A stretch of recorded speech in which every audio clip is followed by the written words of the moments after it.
Elliot Friedman has chimed in and said there is a conditional draft pick and the Edmonton Oilers will be retaining money on Lucic. Nick Kyprios just dropped a bomb!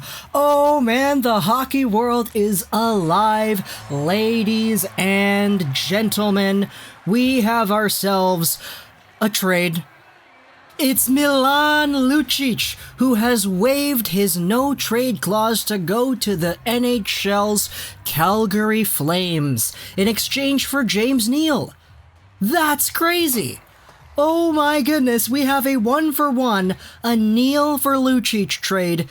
Now, we don't have ourselves an Eriksson situation anymore, Vancouver Canucks fans, but instead, we have ourselves two other players who are on bad contracts and very differing opinions on this trade in general. Obviously, we understand that James Neal was a consistent 20-goal guy every single year he was in the league, except for last season, when he signed a contract to go to Calgary.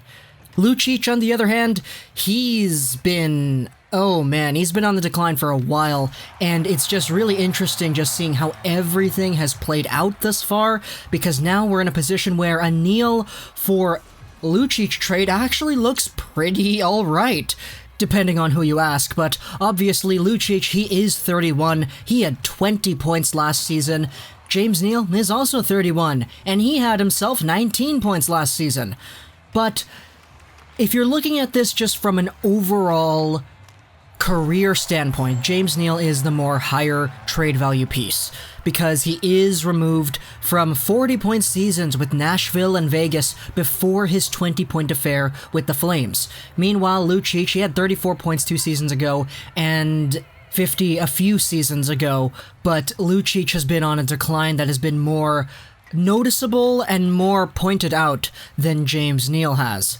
However, taking a look at it straight away, James Neal, $5.75 million cap hit. Lucic is at $6 million, so obviously that's really not amazing for either one of these players.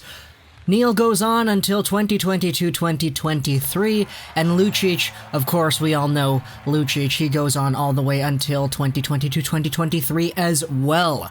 So, overall, it's a fairly equal trade in terms of value, but just recency bias alone tells us that Neal is in a more favorable position to actually still produce damage at the NHL level. Neal has been a consistent offensive threat every single year he's been in the league, except for last season, and Lucic, he's had other parts of his game that have made him valuable in the past, and he hasn't really been showcasing those off either.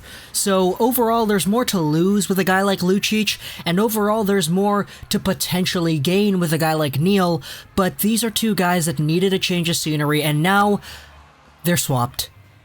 They are swapped. Hope you enjoyed this video. Social 99, and bye.